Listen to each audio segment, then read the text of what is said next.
Monsieur le Président, chers collègues, c'est constitue à n'en pas douter un moment historique avec la première séance plénière de la nouvelle région Aquitaine-Limousin-Poitou-Charentes. En préambule, vous nous pardonnerez d'avoir vu comme un clin d'œil du destin la présidence de séance exercée par notre ami et membre de notre groupe Michel Venac, qui restera donc dans la postérité comme le premier président de la nouvelle grande région. Permettez-nous de saluer chaleureusement Michel et de considérer que si c'est le hasard des dates de naissance qui a fait de lui notre président éphémère, son élégance, sa hauteur de vue et le respect qu'il inspire sur tous les bancs l'auraient tout autant désigné pour ce rôle. Les mots qui suivent, Monsieur le Président élu, seront pour vous, pour également à notre tour vous adresser nos félicitations républicaines suite à la victoire de votre liste le 13 décembre dernier et à votre élection, qui en découle logiquement aujourd'hui. Votre victoire a été claire, nous la reconnaissons et la saluons comme le résultat de l'expression démocratique de nos concitoyens. C'est donc sous votre présidence que nous siégerons au sein de notre groupe Mouvement démocrate et apparenté. Il nous semble important dans ce contexte de, en quelque sorte, préciser notre ADN politique et d'indiquer dans quel esprit nous siégerons. D'abord, nous sommes des centristes, membres ou proches du mouvement démocrate, engagés avec fidélité auprès de François Bayrou pour nos valeurs démocrates, sociales et humanistes. Nous sommes aussi des militants de l'unité de la famille centriste et profitons à notre tour pour redire à nos amis de l'UDI que nous serons ouverts à tous les rapprochements. Ensuite, nous nous situons dans l'opposition, aux côtés de nos partenaires avec lesquels nous avons constitué une liste d'entente pour ces élections régionales et avec lesquels nous formerons loyalement un intergroupe de l'opposition. À cet égard, nous voulons saluer particulièrement Virginie Calmels, qui a mené avec courage le combat difficile qu'on sait. Elle l'a fait avec une énergie qui se sont révélées de manière éclatante. Nous apprécions les relations à la fois confiantes et franches dans le respect de nos diversités nouées avec elle et souhaitons poursuivre dans cet esprit. Enfin, nous sommes et serons des élus constructifs et responsables.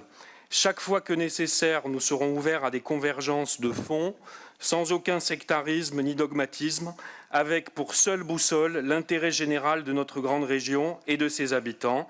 Et nous le disons clairement nous aussi, oui, des majorités de projets sont possibles. Elles le seront pour nous sur des sujets qui nous tiennent particulièrement à cœur, comme l'aménagement et le désenclavement des territoires, comme l'économie de proximité, avec une mention particulière pour les TPE, pour l'agriculture, pour le tourisme, ou également pour l'avenir de nos jeunes, avec le développement de l'apprentissage et de l'alternance. C'est donc tout particulièrement à l'aune de ces priorités que nous nous prononcerons.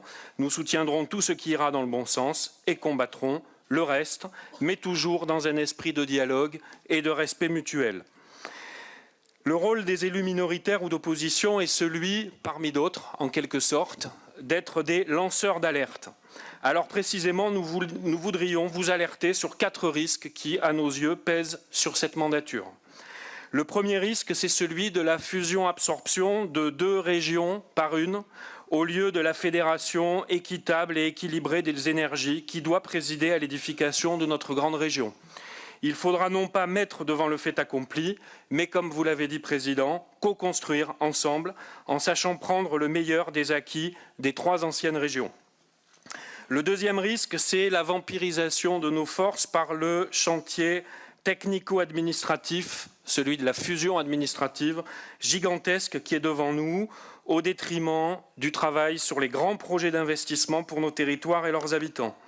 À nous, collectivement, de ne pas nous noyer dans ces enjeux internes et de rester concentrés sur l'essentiel, les projets d'avenir pour la région. Le troisième risque, c'est la fragmentation de votre majorité qui n'est absolue qu'avec l'appoint de vos alliés verts du second tour.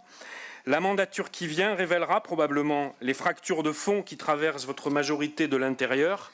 Nous veillerons à ce que ces contradictions ne nuisent pas à notre région.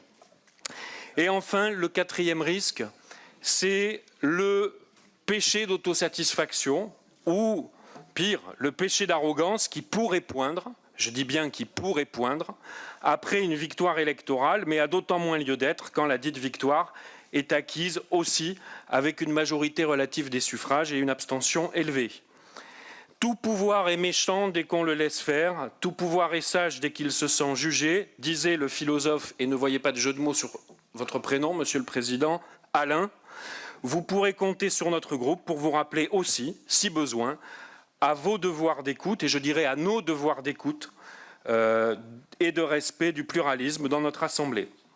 C'est la raison pour laquelle nous souscrivons à vos propos sur l'ouverture de présidence de commission à l'opposition. Non seulement nous y souscrivons, mais c'était la proposition que nous vous faisions dès le soir du second tour.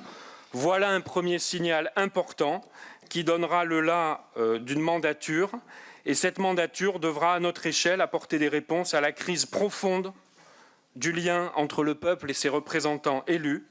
Tout ceci doit donc nous amener collectivement à l'humilité, comme le disait Michel Venac, à l'intelligence collective et au travail. Je vous remercie.